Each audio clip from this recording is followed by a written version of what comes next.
9 steps. We broke it down, tried to keep it as simple as possible.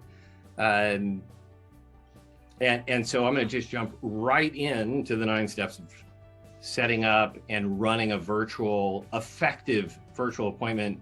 And the reason that we're going through this is because as we're doing virtual appointments, we don't realize in today's day and age how many of these things do affect the know, trust.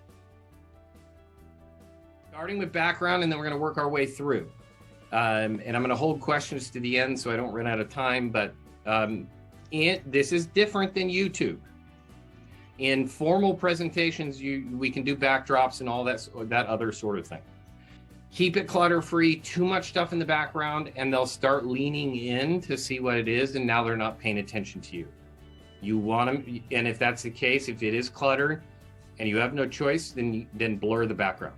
But keep the focus on you so that you're eye to eye with them, just like in any other meeting. Okay, cameras, external versus built-in. You can make both work. The benefits of built-in versus external, well, built-in is cost saving, of course. It's easy, it's simple. So for those of you who are not tech savvy, I say go with built-in. There's going to be a caveat to that. I use built-in. Ed uses an external. The external, potential higher resolution, which makes a difference when you are trying to get the facial expressions across. You can adjust the field of view, the zoom. You have more features. You have more flexibility. Okay. Built-in versus external, these are just exact recommendations. If it's built-in, make sure that you have at minimum 720p resolution. If you have no idea what that is, you can jump on a Zoom call and almost anyone on my team can confirm what the resolution is for your computer on Zoom. You also can check it in your Zoom settings because Zoom will optimize to your camera's resolution. Don't get overwhelmed. If you're not sure, jump on a call. We'll figure it out for you when you share your screen. External has a higher potential resolution in it. Again, we talked about that before. You can do full HD if you want. Make sure you have the internet that supports it, or you'll have unstable internet and you're better off using a lower resolution. But you can see this is a higher end camera. It's one of the Amazon Choice recommendations. You're talking about $50. This can be attached to a computer screen, a laptop, or it can be attached to a tripod. Which goes to our next step. Whichever you choose, make sure the camera's at eye level so that you're looking eye to eye. You do have to retrain yourself because we tend to look down at the person we're talking to rather than directly into the camera. Again, I will give you guys links to all of these recommendations, but you're not limited to these. I encourage you to do your own work.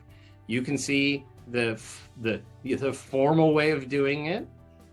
To get that built-in camera at eye level, I built my own from scraps in my garage.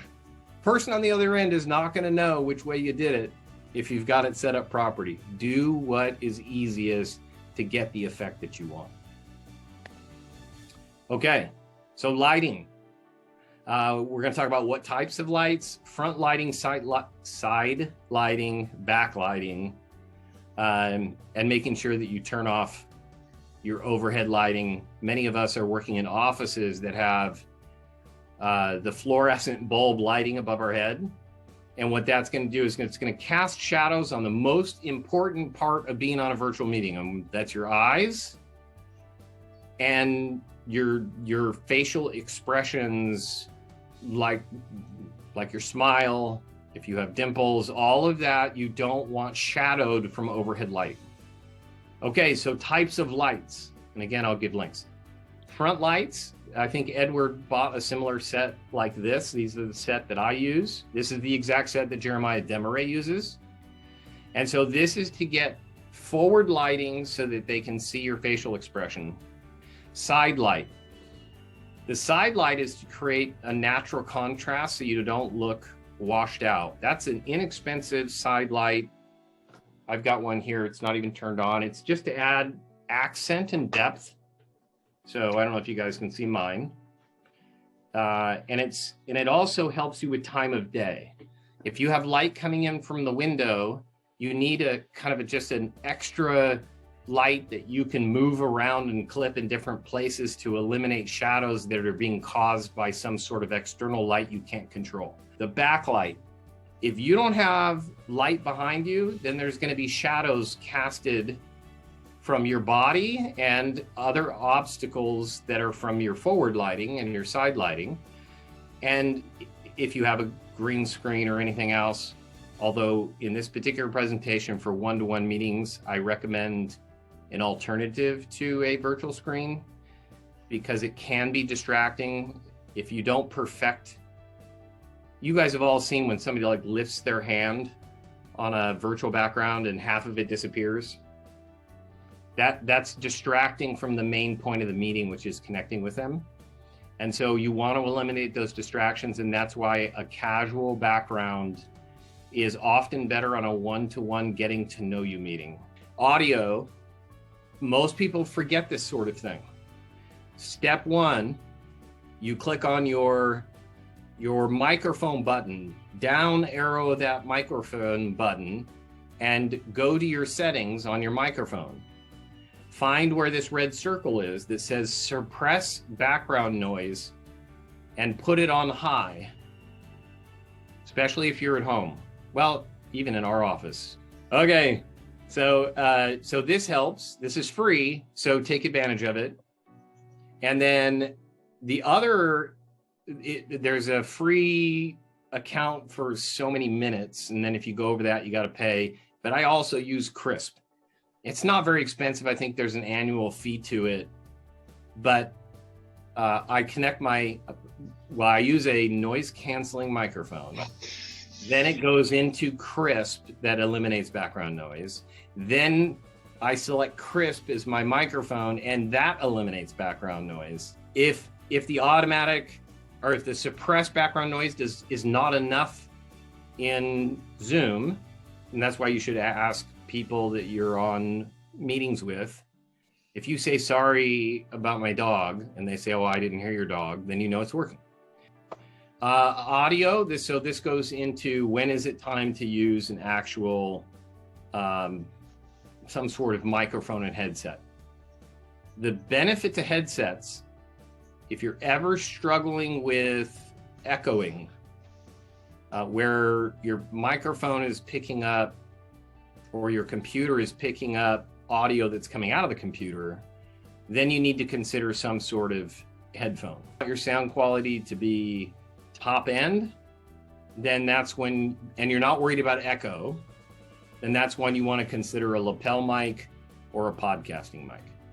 If you're going to be doing more than just virtual meetings, then it's especially important. If you're doing YouTube videos, the lapel mic. I use lapel for YouTube.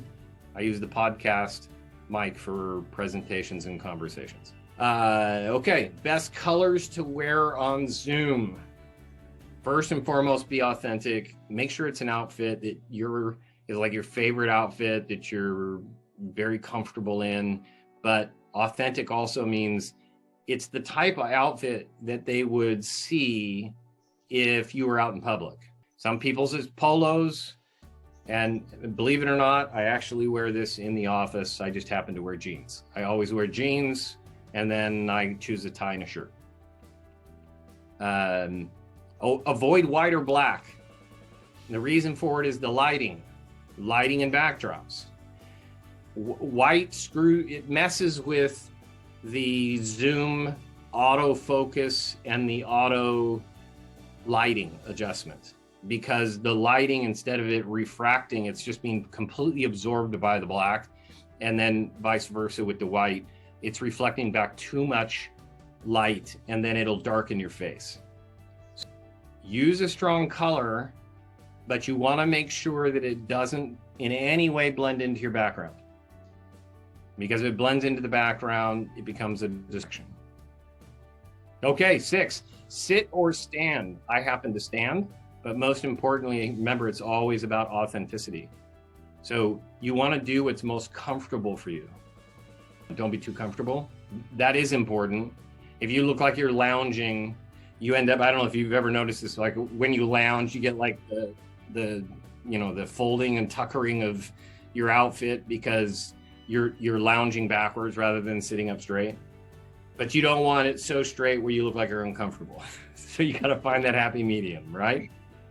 Posture. So posture is everything, and looking like you're confidently comfortable and not fidgeting or fixing or adjusting a tie. It comes across as you are confident and comfortable in front of a camera, and you're not looking at yourself and making adjustments.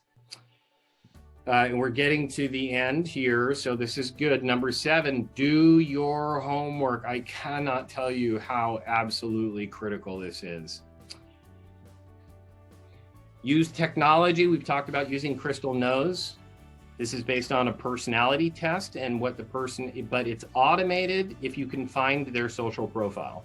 So if you can find them on LinkedIn, so I have my staff will try and find them on LinkedIn and then run Crystal Knows on their LinkedIn, and Crystal Knows will give me a 2-page report about all the do's and don'ts for a first-time meeting. So you do need to know who you're walking into. There's also personality types that won't answer your questions properly because they're very vulnerable people and they don't trust easily. And so Crystal Knows will give you a list of do's and don'ts on how to gain their trust and dig deeper to make sure you don't take their first answer as the real answer. It's worth 1,000 times the cost of this program when you're doing virtual meetings. Gather your notes. That just means everything that we previously talked about, you want it all in front of you, and you want enough time to go through it so that in your head you're very clear about who you're talking to. You can, in your mind, imagine where they sat, what they looked like, who they were with, and any other details that you can gather. Make a good impression by mentioning something that you both have in common. This is, we've talked about this in branding, and if you've identified your right audience, this should be easy. But in all of the information that you've gotten from them, choose the one most impactful thing that you can come up with that you both have in common. Give yourself enough time to be prepared. I talked about that. If it's a first-time meeting and you're not used to this stuff, I especially if you paid for the lead, I'd put a whole hour aside to get prepared for that phone call and study as much as you possibly can, because last night we paid $6,000, got 14 appointments. Divide that by the 6,000 and tell me how much is this first appointment worth. The first meeting is going to set the tone for everything else. Okay, tech issues. Reboot your computer. Why always reboot your computer ahead of time? An hour ahead of time. Windows is going to be downloading an update without telling you, and you won't know it till you reboot.